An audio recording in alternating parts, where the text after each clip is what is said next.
दोस्तों आपके अपने चैनल बुक विस्पर तहे दिल से स्वागत हो। हेलो फ्रेंड्स, आज हम बात करने वाले हैं लर्न और डाई बुक के बारे में, जिसको लिखा है एडवर्ड डी हेस ने। एडवर्ड कहते हैं कि इस पृथ्वी पे सर्वाइवल के लिए लर्निंग बहुत ज्यादा जरूरी है। वो कहते हैं यदि आज की इस कम्पिटिटिव दुनिया में तुम्हें सक्सेस पानी है तो लर्निंग तो करनी पड़ेगी। बिना सीखे आप लाइफ में कुछ भी नहीं पा सकते। आप जो भी जीवन भर सीखते हो वही आपके फ्यूचर में काम आएगा। एडवर्ड कुछ टिप्स भी शेयर करते हैं कि कैसे आप लर्निंग से प्यार कर सकते हैं। एडवर्ड एक किस्सा शेयर करते हैं कि जब वे बच्चे थे तब उनके लोकल स्टेशन पर एक बोर्ड लगा हुआ था। उस बोर्ड पर एक कोट लिखा था, नेवर स्टॉप लर्निंग। ये कोट लर्निंग की पावर को शो कर रहा था। ये कोट हमें इस बात की भी याद दिला रहा था कि स्कूल के बाद लर्निंग को रोकना नहीं चाहिए। अक्सर लोग क्या सोचते हैं कि लर्निंग का मतलब सिर्फ स्कूल है। ऐसा बिल्कुल नहीं है। लोग अक्सर लर्निंग को एक हार्ड वर्क की तरह लेते हैं और इसकी वजह से बच्चों को ये लगने लगता है कि बड़े होने के बाद इस पढ़ाई से पीछा छूटेगा। ये एक बड़ी गलतफहमी है। एडवर्ड ये बात एक्सेप्ट करते हैं कि आज के टाइम पे लर्निंग से वो मज़ा हटा दिया गया है और सिर्फ नंबर के ऊपर ज़्यादा फोकस किया जाता है। पर असल में लर्निंग में मज़ा आज भी है और ये आपके फ्यूचर के लिए भी ज़रूरी है। एडवर्ड का ये भी मानना है कि जब हम लर्निंग को बंद कर देते हैं तो लगभग हम एक मरे हुए इंसान की तरह बन जाते हैं। और असल में पर्सनल डेवलपमेंट और बिजनेस में सक्सेस के लिए ये बात बिल्कुल सच है। अगर हम कोई नई चीज नहीं सीखना चाहते हैं तो इसका मतलब साफ है, आप कभी भी लाइफ में सक्सेस नहीं पा सकते। तो आज हम इस वीडियो में लर्निंग के बारे में जानेंगे।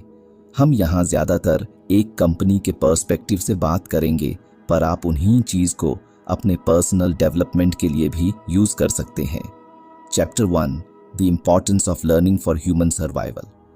इस चैप्टर में एडवर्ड हमें लर्निंग की इम्पोर्टेंस समझाते हैं। वो कहते हैं कि मान लो जो पुराने लोग थे वो आग से लड़ते थे।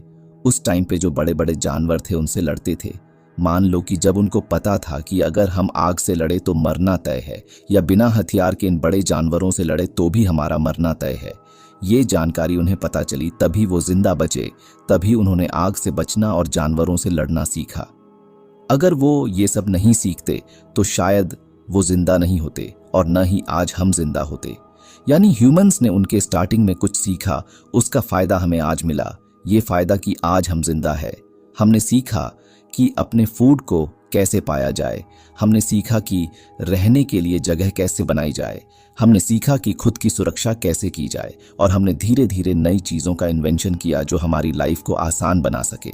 और जैसे ही हमने ये बेसिक चीज़ें सीख ली, उसके बाद फिर ह्यूमन सिविलाइजेशन डेवलप होने लगी। धीरे धीरे अक्षर बनाए गए, भाषाएं बनाई गई। किसी चीज़ को याद रखने के लिए या कोई बात दूसरों को बताने के लिए इन भाषाओं को इस्तेमाल किया जाने लगा। सोचिए, अगर उन्होंने तब ये भाषा और अक्षर न बनाए होते तो आज हमारा क्या होता। फिर उस भाषा को दूसरों को सिखाने के लिए इंस्टीट्यूट बनाए गए जहां लोगों को ध्यान दिया जाता था। इसको सभी के लिए कंपलसरी कर दिया गया, क्योंकि किसी को भी किसी से भी बात करने या कोई बात बताने के लिए भाषा की ज़रूरत तो होती ही है, और दोनों को एक जैसी भाषा आनी चाहिए, ये भी ज़रूरी है। ऐसे करते करते हमने पीढ़ी दर पीढ़ी हर जनरेशन में कुछ नया सीखते रहे, नई चीज़ों की इन्वेंशन करते गए और हम डेवलप होते गए। फिर हमने सीखना शुरू किया कि दुनिया आखिर कैसे काम करती है। हमने फिर ये भी सीखा कि खुद की लाइफ को कैसे चलाया जाए, क्या ज़रूरी चीज़ चाहिए एक नॉर्मल लाइफ जीने के लिए।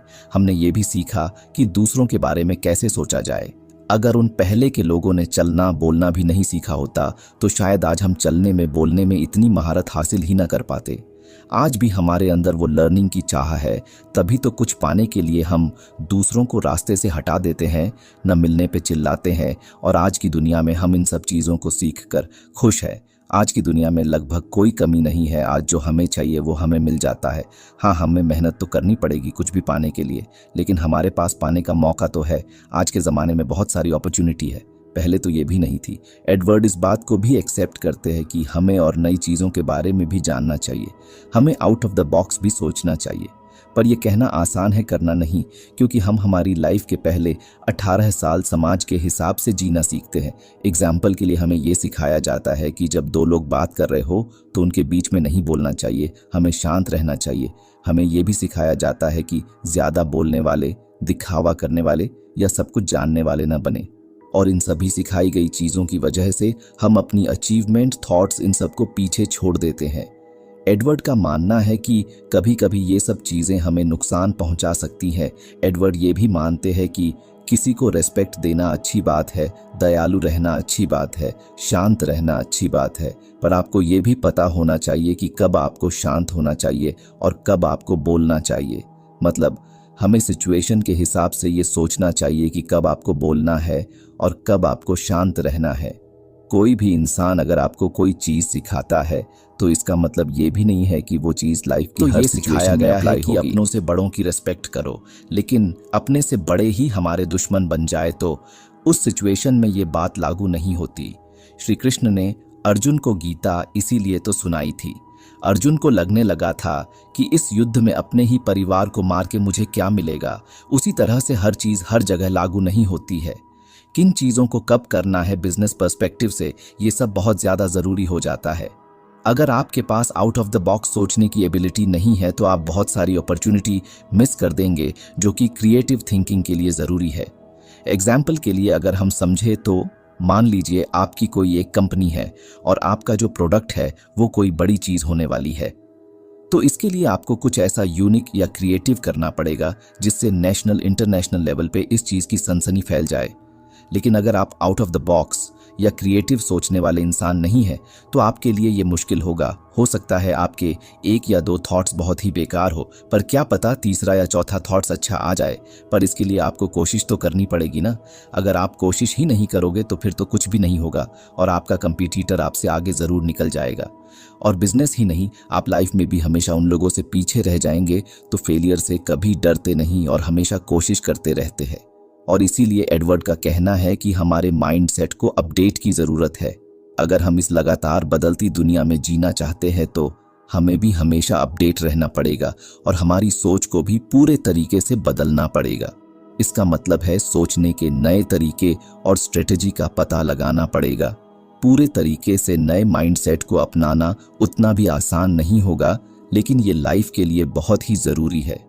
नए माइंडसेट और नई सोच को अपनाने के लिए आपको सबसे पहले अपने इमोशन पर कंट्रोल करना होगा। इंसान हमेशा उस चीज़ से ज़्यादा डरते हैं जो कि उनको समझ नहीं आती या नई होती है। ये इसलिए होता है ताकि हम सरवाइव कर सके। हम अक्सर नई चीज़ को अपनाने में झिझकते हैं क्योंकि हम नहीं चाहते कि हम फेल हो जाए या कहीं मूर्ख न बन जाए, और कभी कभी तो हम इतना डर जाते हैं कि हम कोशिश ही नहीं करते। इसीलिए यदि आप नई चीज़ें सीखना चाहते हैं तो आपको अपने इमोशन पर कंट्रोल करना पड़ेगा। Chapter 2, you need self starters. क्या आपने कभी कोई जॉब एप्लीकेशन या एड में कभी ऐसा देखा है जिसमें लिखा हो seeking a self motivated applicant और नाउ हायरिंग सेल्फ स्टार्टर्स? क्या आपको पता है इसका क्या मतलब होता है? सेल्फ स्टार्टर्स बेसिकली वो इंसान होता है जो अंदर से असल में काम करने के लिए फुली मोटिवेटेड होता है। सेल्फ स्टार्टर्स अपने काम को करने के लिए मोटिवेट रहते हैं, उनके लिए बस काम ही सबसे ज़्यादा ज़रूरी होता है। और ऐसे लोगों को कोई भी अपनी कंपनी में क्यों नहीं रखना चाहेगा, चाहे कोई बिग कॉरपोरेशन हो कि स्मॉल बिजनेस हो या कोई नॉन प्रॉफिट ऑर्गेनाइजेशन, सब ऐसे ही लोगों को रखना चाहते हैं। सेल्फ स्टार्टर्स आपके काम को बूस्ट कर देते हैं और आपका टाइम और आपकी एनर्जी भी सेव करते हैं और इसके साथ ही दूसरों को भी इनकरेज करते हैं। ये लोग आपकी कंपनी का जो भी प्राइमरी गोल है उसको पूरा करने में पूरी हेल्प करते हैं और आपकी ऑर्गेनाइजेशन को HPLO बना देते हैं। HPLO मतलब हाई परफॉर्मेंस लर्निंग ऑर्गेनाइजेशन। आपके ऑर्गेनाइजेशन का मैन कोर लर्निंग ही होना चाहिए। इसका मतलब ये भी नहीं है कि आपकी ऑर्गेनाइजेशन एक यूनिवर्सिटी बन जाए और आप सभी को लर्निंग के लिए इनकरेज करो, बल्कि इसका मतलब तो ये है कि आपकी ऑर्गेनाइजेशन लगातार ग्रोथ करती रहे। आपको किसी भी काम को करने के लिए बेस्ट और इफेक्टिव तरीके तो खोजने पड़ेंगे। इन सभी चीज़ों का मतलब यही है कि आपका हर एक एम्प्लॉय नए आइडिया, नई थॉट और रिस्क लेने के लिए तैयार हो। सेल्फ स्टार्टर्स आपकी कंपनी को प्रॉपर तरीके से चलाने में आपकी मदद करता है क्योंकि वो बने ही इसके लिए होते हैं, और क्योंकि वो ग्रो होना चाहते हैं तो वो ऑटोमेटिकली मोटिवेट हो जाते हैं लर्निंग के डिज़ायर से। एक सेल्फ स्टार्टर अच्छी तरह से समझता है कि बिना लर्निंग के इम्प्रूव नहीं कर सकते। तो वे हमेशा फेलियर को एक सबक की तरह लेते हैं और अगली बार इसका पूरा ध्यान रखते हैं। अगर आप भी चाहते हैं कि आपका ऑर्गेनाइजेशन भी HPLO बने, तो आपको ऐसे ही लोगों को ढूंढना पड़ेगा। आपको सेल्फ स्टार्टर्स की ज़रूरत होगी जो अंदर से मोटिवेटेड रहते हो। अगर आप अपने ऑर्गेनाइजेशन के लिए अच्छे एम्प्लॉय ढूंढ लेते हो तो उस कंपनी में ग्रोथ और लर्निंग दोनों होगी। Chapter 3, create psychological safety environment. अगर आप अपनी लाइफ में कुछ सीखना चाहते हैं और ग्रो करना चाहते हैं तो उसके लिए आपको सेफ एनवायरनमेंट की ज़रूरत होगी। आपको ऐसे वर्क प्लेस की ज़रूरत होगी जो आपको साइकोलॉजिकल सेफ्टी देता हो। अब ये साइकोलॉजिकल सेफ्टी क्या होता है और आखिर ये हमारे वर्क प्लेस पे कैसे काम करता है, आइए जानते हैं। अगर हम नॉर्मल साइकोलॉजिकल सेफ्टी का मतलब समझे तो एक ऐसा वर्क प्लेस जहाँ पर हर कोई सेफ फील करे। सेफ फील करने का मतलब है हर कोई अपने आइडिया शेयर कर सके, हर कोई अपनी बात रख सके, बिना किसी डर के हर कोई अपना सजेशन दे सके और उनमें प्रेजेंटेशन देते समय कोई भी ऐसी झिझक नहीं होनी चाहिए कि मेरे फ्रेंड्स मेरी मजाक बनाएंगे। वे बिना किसी डर के अपनी प्रेजेंटेशन दे सके और वो एक ऐसी जगह होनी चाहिए जहां हर कोई अपनी मेंटल प्रॉब्लम डिस्कस करे, अपनी फैमिली प्रॉब्लम डिस्कस कर सके और बाकी लोग भी रिस्पेक्ट के साथ उसकी सारी बातें सुने अच्छे से।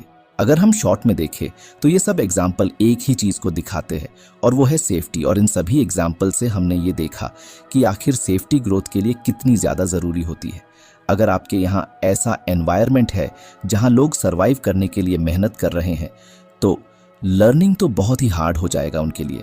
अगर आप अपने वर्क प्लेस पर लर्निंग को बढ़वा देना चाहते हो तो आपको ऐसा कल्चर बनाना होगा जो ये सभी चीज़ों को लागू करे।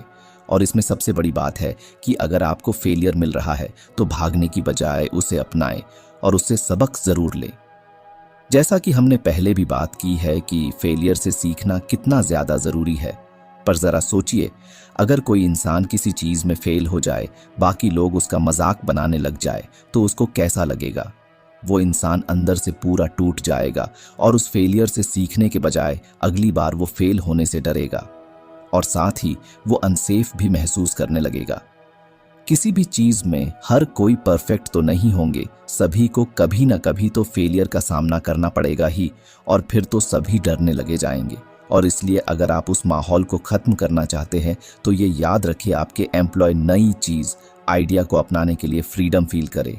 अगर कोई फेल हो गया हो तो आपका तो फर्ज बनता है कि आप तो उसे इनकरेज करे, मोटिवेट करे, अगली बार फिर से ट्राई करने के लिए, न कि उसका मजाक बनाए। हमेशा उनसे बात करे, कम्युनिकेट करे, अच्छे रिलेशन बनाए और उनको बताए कि फेलियर ही लर्निंग की बहुत अच्छी अपॉर्चुनिटी है।